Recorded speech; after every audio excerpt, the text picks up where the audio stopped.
오늘 함께 묵상할 말씀은 레위기 15장입니다. 제가 요약문을 읽어드리겠습니다. 레위기 15장은 유출병에 관한 규정입니다. 정상적인 유출과 비정상적인 유출로 구분하여 설명합니다. 남자의 설정이나 여자의 월경은 정상적인 유출입니다. 그때는 율법이 정한 대로 정결의식을 행하면 됩니다. 반면에 남자의 몸에서 나오는 고름 등의 유출은 비정상적입니다. 월경 외의 여자 유출 역시 비정상적입니다. 비정상적인 유출병을 앓는 남녀는 그것이 나을 때까지 부정하고 완전히 회복된 후에는 속죄제를 드려야 했습니다. 그러나 예수 그리스도 안에서 이것 역시 폐기됩니다. 그리스도께서 모든 부정과 불결을 깨끗하게 만드셨기 때문입니다. 혈루병을 앓던 여인이 그리스도를 만짐으로 완전히 치료된 것처럼 어떤 종류의 죄인이라도 그리스도께 나아오면 완전히 의롭게 됩니다. 그리스도께서 우리의 의사요 거룩이시요 구원이십니다. 함께 15장 정독하시겠습니다. 레위기 15장. 여호와께서 모세와 아론에게 말씀하여 이르시되 이스라엘 자손에게 말하여 이르라. 누구든지 그의 몸에 유출병이 있으면 그 유출병으로 말미암아 부정한 자라. 그의 유출병으로 말미암아 부정함이 이러하니 곧 그의 몸에서 흘러나오든지 그의 몸에서 흘러나오는 것이 막혔든지 부정한즉 유출병 있는 자가 눕는 침상은 다 부정하고 그가 앉았던 자리도 다 부정하니 그의 침상에 접촉하는 자는 그의 옷을 빨고 물로 몸을 씻을 것이며 저녁까지 부정하리라. 유출병이 있는 자가 앉았던 자리에 앉는 자는 그의 옷을 빨고 물로 씻을 것이요 저녁까지 부정하리라. 유출병이 있는 자의 몸에 접촉하는 자는 그의 옷을 빨고 물로 몸을 씻을 것이며 저녁까지 부정하리라. 유출병이 있는 자가 정한 자에게 침을 뱉으면 정한 자는 그의 옷을 빨고 물로 몸을 씻을 것이며 저녁까지 부정하리라. 유출병이 있는 자가 탔던 안장은 다 부정하며 그의 몸 아래에 닿았던 것에 접촉한 자는 다 저녁까지 부정하며 그런 것을 옮기는 자는 그의 옷을 빨고 물로 몸을 씻을 것이며 저녁까지 부정하리라. 유출병이 있는 자가 물로 그의 손을 씻지 아니하고 아무든지 만지면 그 자는 그의 옷을 빨고 물로 몸을 씻을 것이며 저녁까지 부정하리라. 유출병이 있는 자가 만진 질그릇은 깨뜨리고 나무 그릇은 다 물로 씻을지니라. 유출병이 있는 자는 그의 유출이 깨끗해지거든 그가 정결하게 되기 위하여 이레를 센 후에 옷을 빨고 흐르는 물에 그의 몸을 씻을 것이라. 그러면 그가 정하리니 여덟째 날에 산비둘기 2마리나 쥐비둘기 새끼 2마리를 자기를 위하여 가져다가 회막문 여호와 앞으로 가서 제사장에게 줄 것이요 제사장은 그 한 마리는 속죄제로 다른 한 마리는 번제로 드려 그의 유출병으로 말미암아 여호와 앞에서 속죄할지니라. 설정한 자는 전신을 물로 씻을 것이며 저녁까지 부정하리라. 정수가 묻은 모든 옷과 가죽은 물에 빨 것이며 저녁까지 부정하리라. 남녀가 동침하여 설정하였거든 둘 다 물로 몸을 씻을 것이며 저녁까지 부정하리라. 어떤 여인이 유출을 하되 그의 몸에 그의 유출이 피이면 이레 동안 불결하니 그를 만지는 자마다 저녁까지 부정할 것이요 그가 불결할 동안에는 그가 누웠던 자리도 다 부정하며 그가 앉았던 자리도 다 부정한즉 그의 침상을 만지는 자는 다 그의 옷을 빨고 물로 몸을 씻을 것이요 저녁까지 부정할 것이며 그가 앉은 자리를 만지는 자도 다 그들의 옷을 빨고 물로 몸을 씻을 것이요 저녁까지 부정할 것이며 그의 침상 위에나 그가 앉은 자리 위에 있는 것을 만지는 모든 자도 저녁까지 부정할 것이며 누구든지 이 여인과 동침하여 그의 불결함이 전염되면 이레 동안 부정할 것이라. 그가 눕는 침상은 다 부정하니라. 만일 여인의 피의 유출이 그의 불결기가 아닌데도 여러 날이 간다든지 그 유출이 그의 불결기를 지나도 계속되면 그 부정을 유출하는 모든 날 동안은 그 불결한 때와 같이 부정한즉 그의 유출이 있는 모든 날 동안에 그가 눕는 침상은 그에게 불결한 때의 침상과 같고 그가 앉는 모든 자리도 부정함이 불결한 때의 부정과 같으니 그것들을 만지는 자는 다 부정한즉 그의 옷을 빨고 물로 몸을 씻을 것이며 저녁까지 부정할 것이요 그의 유출이 그치면 이레를 센 후에야 정하리니 그는 여덟째 날에 산비둘기 2마리나 쥐비둘기 새끼 2마리를 자기를 위하여 가져다가 회막 문 앞 제사장에게로 가져갈 것이요 제사장은 그 한 마리는 속죄제로 다른 한 마리는 번제로 드려 유출로 부정한 여인을 위하여 여호와 앞에서 속죄할지니라. 너희는 이와 같이 이스라엘 자손이 그들의 부정에서 떠나게 하여 그들 가운데에 있는 내 성막을 그들이 더럽히고 그들이 부정한 중에서 죽지 않도록 할지니라. 이 규례는 유출병이 있는 자와 설정함으로 부정하게 된 자와 불결기에 앓는 여인과 유출병이 있는 남녀와 그리고 불결한 여인과 동침한 자에 대한 것이니라. 아멘. 여러분 레위기를 잘 읽으면서 따라오고 계신가요? 부디 읽으시면서 몰랐던 것을 새롭게 깨달을 뿐만 아니라 그 내용을 통해서 우리에게 전해지는 하나님의 진심이 깨달아지기를 원합니다.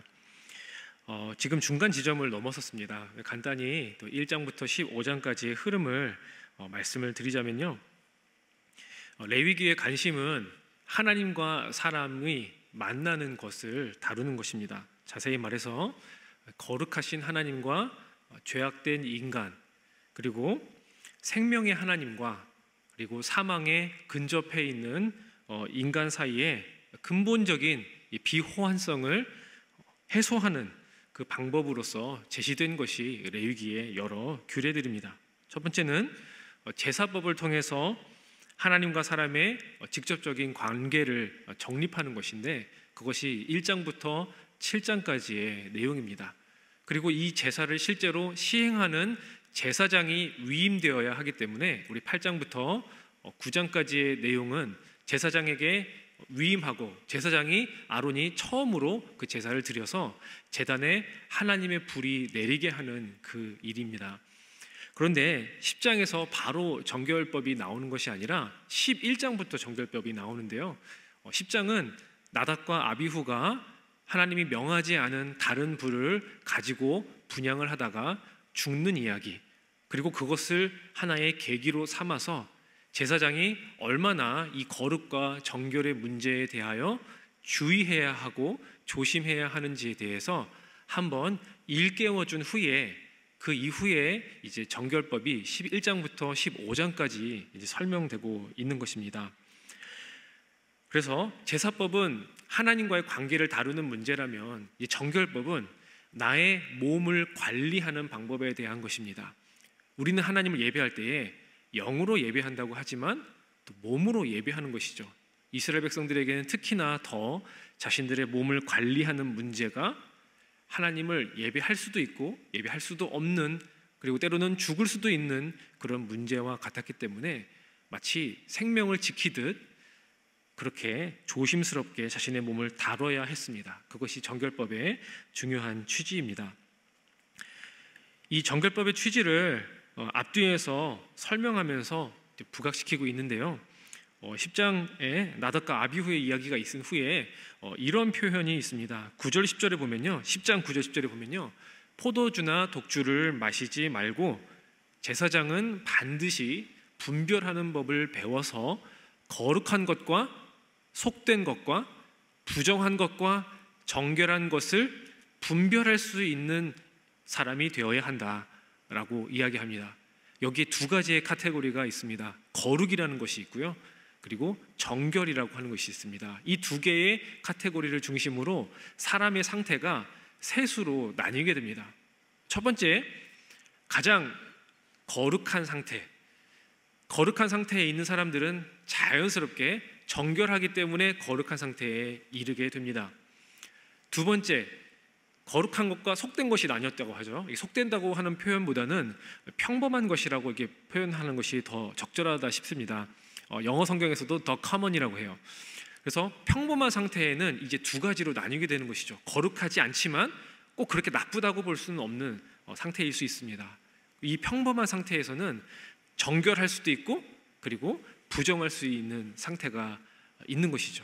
그러니까 거룩하고 정결한 상태가 있는 것이고, 그리고 평범하면서 정결한 상태가 있는 것이고, 그리고 평범하지만 부정한 상태, 그러니까 거룩으로의 접근이 불가능한 상태에 있는 것입니다.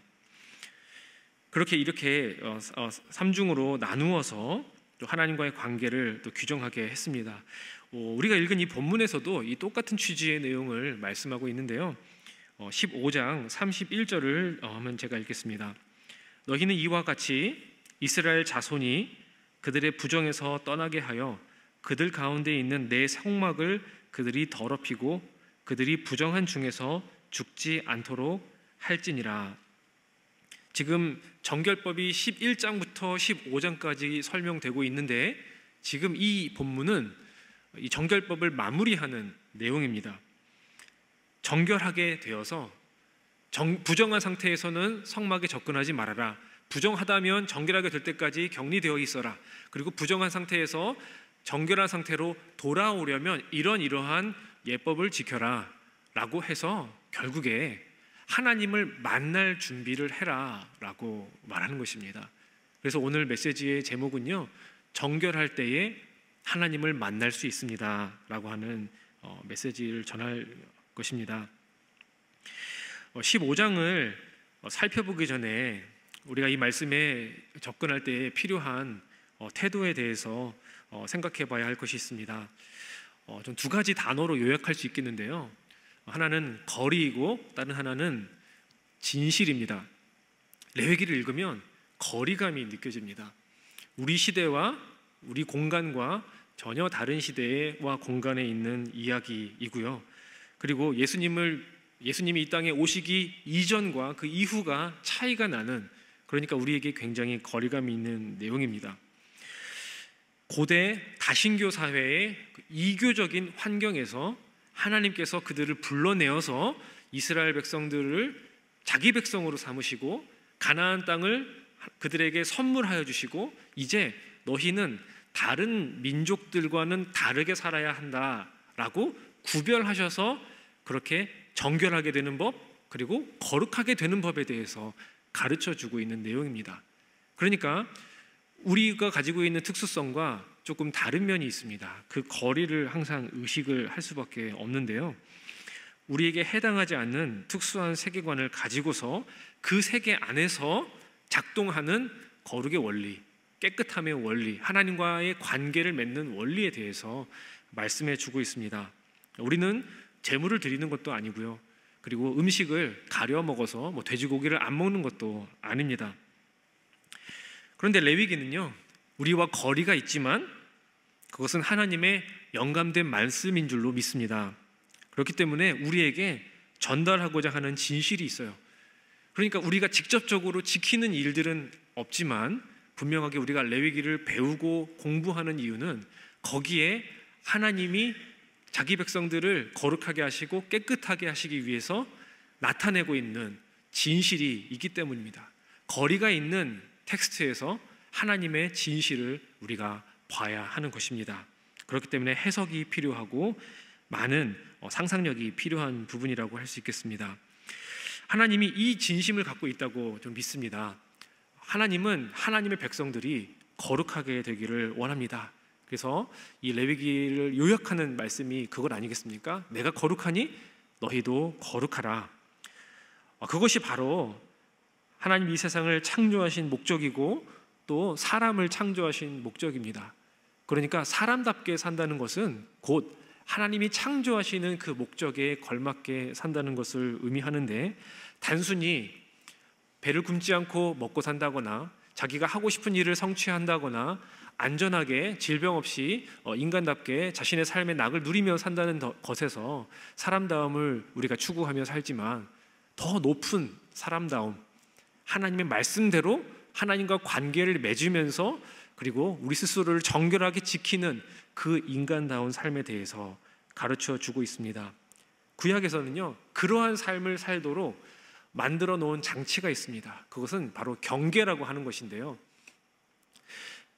그 경계를 설정해서 그 경계에 걸맞게 살아가야 한다라고 가르치고 있습니다. 그러니까 시간을 특별히 구별하여서 거룩한 시간과 그렇지 않은 시간을 구별합니다. 장소를 구별해서 거룩한 장소와 그렇지 않은 장소를 구별합니다. 그리고 사람의 상태를 나누어서 정결한 상태와 정결하지 않은 상태를 나눕니다. 그리고 정결한 것과 정결하지 않은 것이 접촉을 하면 부정한 것이 정결한 것을 오염시키기 때문에 접촉의 문제가 상당히 중요하게 취급이 됩니다. 그러니까 이스라엘 사회에서 인간답게 산다는 것은 이 경계를 잘 지키는 것, 그리고 아래 경계에서 위의 경계로 올라가도록 자기 스스로 조심하고 노력하는 그런 일들이 있어야 하는 것입니다. 15장은 이제 유출병에 관한 규례인데요. 본문을 묵상하시면서 세 가지 교훈에 대해서 우리가 함께 생각해 봤으면 좋겠습니다. 첫 번째 교훈은요, 우리의 육체가 죽음에 접촉하고 있음을 기억하라라고 하는 것입니다. 정결법은 이 세세한 내용을 살피기 전에 일종의 세계관이라고 우리가 생각해야 합니다. 창조시에 세상은 평범했습니다. 그리고 에덴을 따로 지으셔서 그곳을 구별하셨어요. 그곳에는 하나님이 거니는 곳이었고, 그곳에는 아담과 하와가 하나님과 함께 있는 곳이었습니다. 우리 하늘과 땅이 맞닿아 있는 장소라고 표현을 우리가 주일 설교를 통해서 듣죠. 그러니까 하나님이 이 세상을 평범하게 지으신 이후에 특별히 거룩한 에덴 동산을 지으셔서 아담과 하와를 함께 살게 하셨습니다. 그리고 인류에게 주시는 그 사명은요, 생육하고 번성하여 땅에 충만하여 하나님의 거룩한 형상들이 이 세상에 가득하게 되는 것을 원하셨던 것입니다. 그런데 아담과 하와가 범죄함으로 하나님의 성소였던 이 에덴을 오염시키고 더럽혔어요.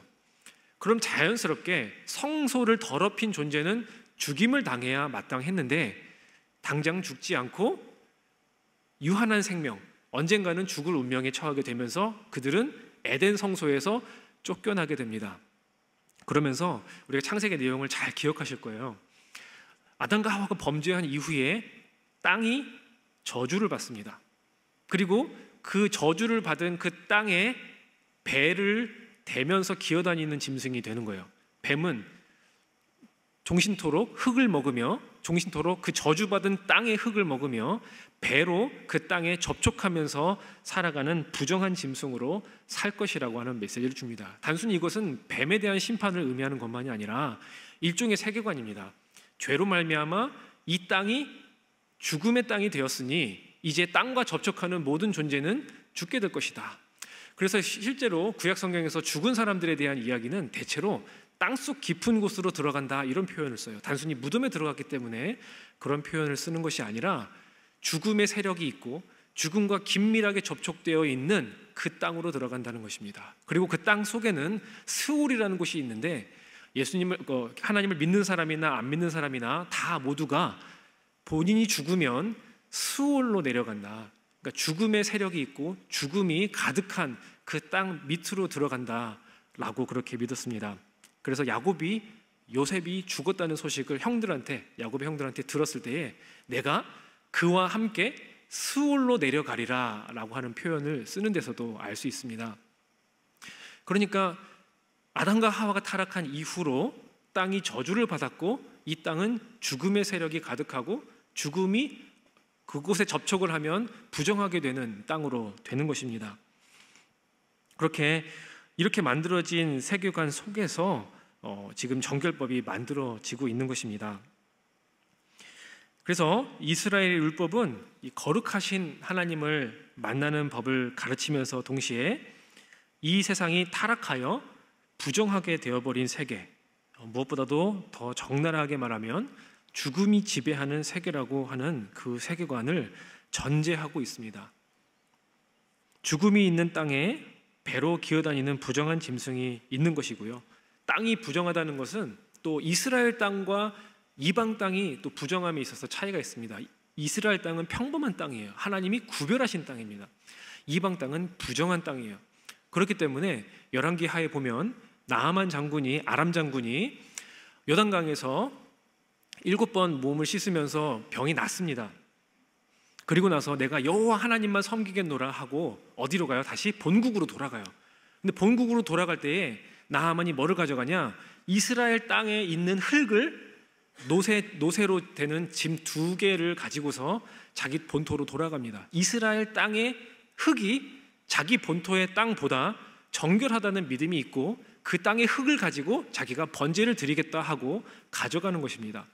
그러니까 땅에 죽음이 접촉하고 있는 측면이 있는데 거룩한 땅과 거룩하지 않은 땅의 구분이 그 당시 세계관에 있었다라고 하는 것입니다. 그런데 이 땅 외에 죽음이 관여하는 또 다른 소재가 있어요. 오늘 우리가 다루고자 하는 내용이 이것입니다. 그것이 바로 피 흘림입니다. 생명이 피에 있은즉 피가 죄를 속하느니라, 이 말씀 기억하시죠? 그런데 속죄의 의미에서만이 아니라 피를 흘린다는 것 자체가 그것이 정상적으로 흘리는 것이든 아닌 것이든 그것은 부정한 것으로 간주되었습니다.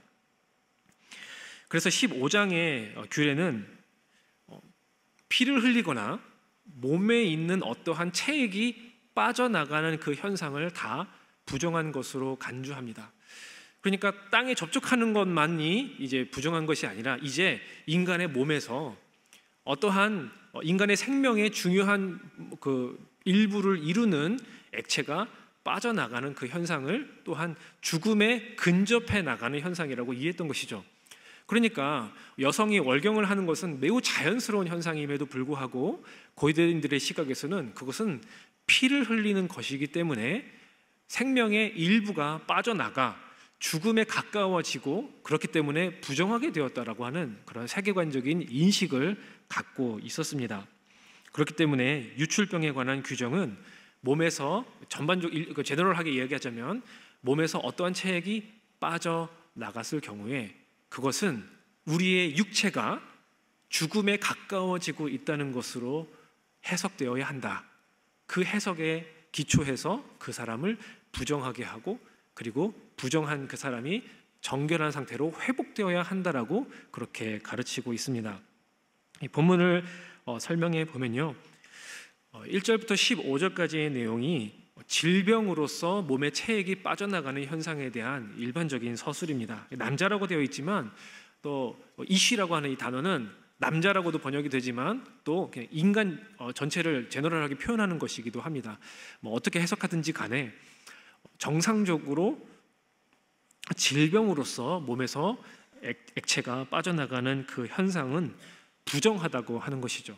그리고 그것은 특별히 질병이라는 점에서 정상적인 인간의 그 체액이 나가는 과정이 아니라 질병의 일환으로서 몸에 액체가 나가는 것이기 때문에 그것은 부정하고, 그렇기 때문에 7일 후에 그것을 빨고 그리고 몸을 씻고 그리고 8일째에 비둘기로 속죄제와 번제제를 드려서 정상적인 이 정한 상태로 회복하게 했습니다. 7일을 지나 8일에 속죄제와 번제제를 드린 것은 매우 의미심장합니다. 여러분, 거듭남을 나타내는 육체의 할례도요 8일째, 난지 8일째에 하게 됩니다. 그런데 우리 신약 성경에서 8일째 일어나는 일이 무엇이었는지 여러분 잘 기억하시나요? 예수님의 부활이 안식 후 첫날 8일째에 일어납니다. 그러니까 인간에게 예정된 사망은 오직 그의 부활이 일으키는 새 창조의 질서에서만 궁극적으로 새롭게 될 수 있다는 것을 암시하는 것입니다. 이것은 굉장히 큰 의미를 지녀요. 아담과 하와가 타락한 이후로, 땅이 저주받은 이후로, 그래서 거룩한 것과 정결한 것과 정결하지 않은 것이 나뉘어서 그렇게 이스라엘 백성들의 삶을 규정했던 그 이후로 예수님이 오신 것은 옛 창조의 질서를 자신의 죽음을 통하여 폐기하시고 자신의 육체의 부활을 통하여 새로운 세상의 질서를 만들어 갔다는 것을 분명하게 이야기합니다. 이 레위기의 첫 번째 교훈은 우리의 몸이 죽음과 접촉하고 있음을 기억하라는 것입니다. 땅에 접촉해도 부정하고요, 뭔가 몸에서 흘러나와도 부정하다고 하는데 그것이 바로 땅이 저주를 받았던 그 결과로 일어난 현상이라고 하는 것입니다. 그리고 나서 예수님을 통하여 만물보다 먼저 나신 예수께서 이제 죽은 자 가운데서 먼저 나신 이로 새 창조의 실제로서 자기가 성전되실 뿐 아니라 새로운 창조의 첫 열매로서 이 땅에 오셨기 때문에 이제 예수 그리스도 안에서 그와 연합한 모든 하나님의 백성들은 옛 세상의 질서에 구애받지 않고 옛 세상의 그런 구분에, 그런 경계에 영향을 받지 않고 예수 그리스도 안에서 정결하게 되고 예수 그리스도 안에서 거룩하게 된다라고 하는 것입니다. 우리는 좀 더 본문을 다시 설명드리겠습니다. 16절에서 18절의 내용은요, 성관계를 통해서 남성이 이제 정액을 내게 되면 남자와 여자가 모두 부정하여 그 저녁까지 부정하다는 이야기를 하는 것이고요. 그 다음에 19절에서 24절은 생리하는 여성이 피를 흘리는 동안 부정하다고 하는 것입니다. 그리고 25절에서 30절까지는 생리와 무관하게 다른 출혈이 그 여성에게 있을 때에 그것은 질병으로 간주되었기 때문에 그것은 부정하고, 앞에 있는 그 유출병처럼 7일째에 옷을 빨고 씻고 8일째에 속죄제와 번제제를 드려서 정상적인 그 정한 상태로 회복시켜야 한다는 것을 이야기합니다. 우리는 이 유출병에 관한 이 전반적인 내용을 좀 개관을 했는데요, 유출병을 생각하면 자연스럽게 마가복음 5장에 12년 동안 혈루증을 앓는 여인을 떠올리게 됩니다. 어떻게 이 레위기의 세계관이 그리스도 안에서 성취되고 새로운 국면을 맞게 되었는지를 보여주는 여러 가지 기적들이 있는데요, 유출병 환자를 예수님께서 어떻게 치료하시는 내용이 바로 그것을 잘 보여줍니다. 유출병은 성막에 출입하여서 하나님을 만날 수 없죠. 그러니까 이 여인은 사람들과 접촉해서도 안 되고 당연히 하나님과 만날 수도 없습니다. 성막을 더럽힐 수 있고 하나님의 거룩하심이 그 사람을 죽이게 될 것이기 때문입니다. 그것이 구약의 레위기의 세계관이죠. 그러나 거룩하신 예수님, 우리 가운데 말씀이 육신이 되어 우리 가운데 거하시는 그 예수님이 그 여인과 접촉했을 때에, 그 여인이 예수님의 몸에 옷에 손을 대었을 때에 그 여인이 죽지 않습니다. 그리고 그 여인에게 다른 표현이 아니라 예수님이 뭐라고 하시죠? 다른 사람에게 그 표현을 잘 안 쓰는데 따라라고 하심으로써 그녀의 믿음으로 그녀가 단순히 질병을 고침받았을 뿐만 아니라 그녀가 하나님의 가족의 멤버십으로 자연스럽게 들어오게 되었다는 사실에 대해서 이야기를 하고 있습니다. 옛 창조의 질서에서 경계를 지어 놓았던 것, 혈루증을 앓았기 때문에 거리를 두도록 조치했던 것을 이제 예수님은 자신의 육체 안에서 새롭게 변화시킨 것이죠. 그의 죽음 안에서 옛 창조에 구분되는 그 질서가 없어졌습니다. 그의 부활하심 가운데서 새 창조의 질서가 확립되었습니다. 이제 정결법으로 정결하게 된 것이 예수님의 말씀에 따르면 진리의 말씀으로 깨끗하게 되고 말씀과 기도로 거룩하게 된다라고 그렇게 말씀하시는 것입니다. 두 번째로 이 본문을 통해 생각해야 할 내용은요, 너 스스로 내면에 규범을 세워라 라고 하는 것입니다. 이 유출병은요, 독특하게도 나병 환자 같은 경우는 다른 사람이 그 사람을 관찰하고 제사장이 진찰하는 과정을 통해서 그가 정한지 부정한지를 판가름해야 했습니다. 그런데 유출병은요, 스스로 자기의 정결과 부정의 상태를 스스로 분별하고 스스로 그 규범을 가지고서 판단해야 했습니다. 그러니까 남녀가 서로 성관계를 맺었으면 그 저녁까지 부정합니다. 그렇기 때문에 성관계를 맺은 상태에서 다른 사람과 접촉해서는 안 되는 것이에요. 그리고 특별히 이스라엘의 백성들이 시내산에서 하나님을 만나게 될 때에 하나님께서 명령하십니다. 남녀가 서로 동침하지 말아라. 3일째 되는 날 나 여호와가 시내산에 강림할 것이니, 그러니까 남녀가 동침하지 말아라. 그러니까 동침하게 될 경우에 부정한 상태에 된다는 것을 전제하고서 하는 말이죠. 그러니까 하나님을 만날 준비를 하면서 남모르게 자기 스스로 부정을 안고 있으면 안 되는 것이에요.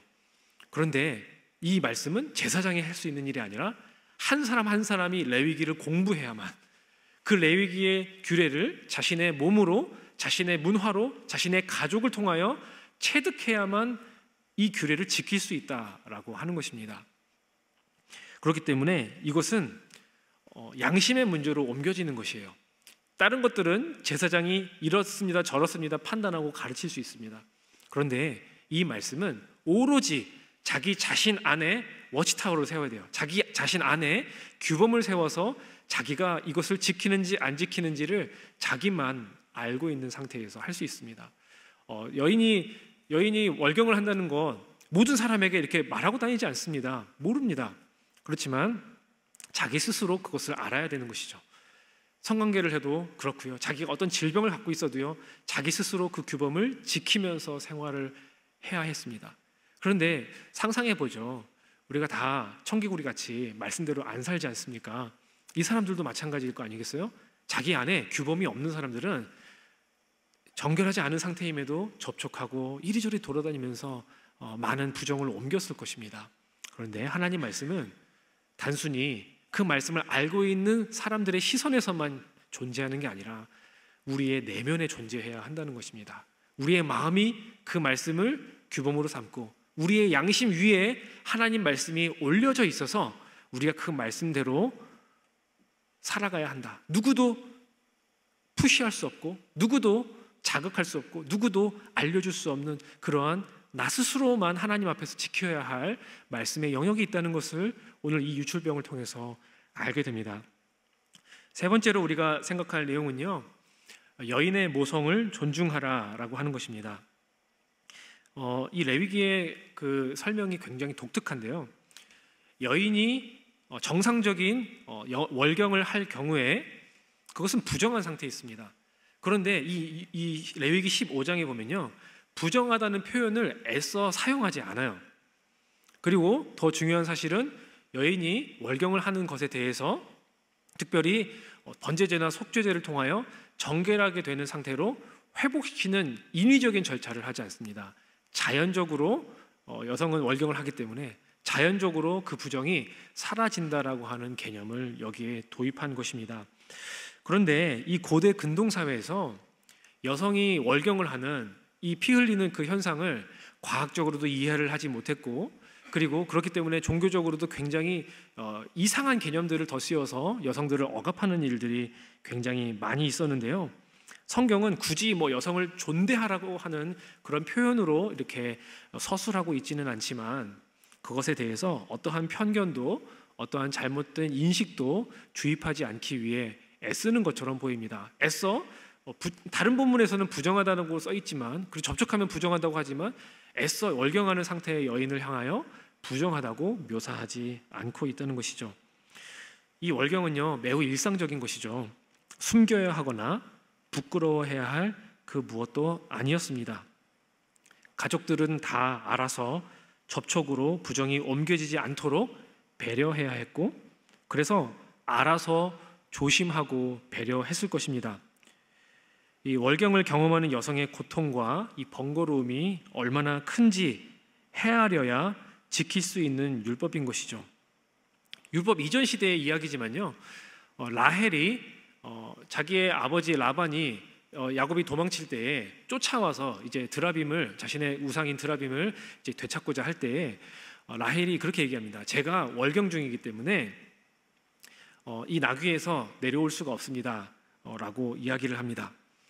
그러니까 근데 레위기에 있는 규례들이 대체로 레위기 이전에도 어느 정도 유효하게 이야기되는 것들이 있다는 점을 감안한다면 지금 월경주인 여인들이 특별히 보호받고 특별히 지켜지는 부분들이 있었다는 것을 우리는 여기서 알 수 있습니다. 그런데요, 레위기가 기록되고 나서 한참이 지난 심지어 1세기의 유대교 사회에서는 월경하는 여성들에 대한 아주 지독한 편견들이 많이 있었습니다. 탈무드에 보면요, 월경한 여성들이 두 남자 사이를 지나갔으면, 월경을 시작할 즈음에 지나갔으면 그 중에 한 남자를 죽게 할 것이고, 그리고 여성이 뱀을 보았을 때에도 뱀에게 손톱과 머리카락을 던지면서 자기가 월경 중이라고 그렇게 외쳐야 했다고 합니다. 월경 중인 여인이 호흡하는 것도, 그 근처에서 같이 숨 쉬는 것도 해롭다고 기록을 하고 있고요. 그 월경 중인 여인이 간 길을 따라가서도 안 된다라고 그렇게 가르쳤습니다. 그러니까 하나님의 말씀이 경계를 지어서 구분해서 거룩하도록, 정결하도록 그렇게 이끄는 규례로 말씀했음에도 불구하고 이런 것들이 인간의 사회에서 약자들, 특별히 여성들, 뭔가 힘이 없는 사람들을 억압하는 기제로 작용했다는 것을 분명히 알게 됩니다. 예수님은 오히려 반대로 행하셨습니다. 자신의 몸에 손을 대어, 겉옷에 손을 대는 것도 결례지만 부정한 자가 정결하신 예수님에게 손을 대었을 때에 그것을 무례하다, 부정하다 말씀하지 않으시고 괜찮다라고 하는 것보다 더 넘어서서 따라라고 부르시면서 그 여인을 수용하시고 받아들이시는 그 예수님 모습을 우리가 보게 되는 것입니다. 말씀을 맺겠습니다. 정결법은 우리가 종말에 하나님의 거룩하심을 대면하고 그의 나라가 완성될 때에 우리가 어떤 상태에 있어야 하는지를 예표하고 있습니다. 성소에서 하나님을 만나기 위해서 부정한 사람은 정결하게 되기를 사모해야 했고요, 정결한 사람들은 거룩하게 되기를 사모해야 했습니다. 그런데 우리는요, 성소에 들어가는 것이 우리에게는 무엇입니까? 성소의 제사장이 지성소에 들어가는 것이 우리에게 무엇입니까? 그것은 바로 그리스도께서 재림하셔서 이 세상을 온통 하나님의 성전으로 만드시는, 하나님을 예배하는 사람들로 가득 채우시는 곳으로 만드시는 때, 주님의 재림하시는 때입니다. 바울은 이 레위기의 규정을 이렇게 해석했어요. 그가 강림하실 때에 너희를 거룩하고 흠없게 보존하시기를 원하노라. 그러니까 하나님의 말씀으로 거룩하여지고 말씀과 기도로 자기 스스로를 정결하고 거룩하게 만드는 일들을 계속해라. 그것이 바로 주님이 강림하실 때에 부끄럽지 않게 주님을 만나게 될 사람의 모습이다라고 이야기를 하는 것입니다. 우리는 주님의 다시 오심을 간절히 기다리는 사람들입니다. 주님의 나타나심을 사모하는 사람일수록 더더욱 피차 뜨겁게 사랑하고 피차 스스로를 말씀과 기도로 정결하게 하고 피차 서로가 서로에게 그 부정을 덮어주고 씻어주고 회복시켜주는 역할을 해야 합니다. 음식으로 부정하게 하지 않고 이제 말씀으로 기도로 거룩해지는 것입니다. 아픈 사람들 접촉을 피하는 것이 아니라 그 사람에게 손을 얹어서 안수하여 기도하여 하나님의 그 새 창조의 역사가 그 사람에게 나타날 수 있도록 우리가 하나님의 역사를 간구하며 기도하는 것입니다.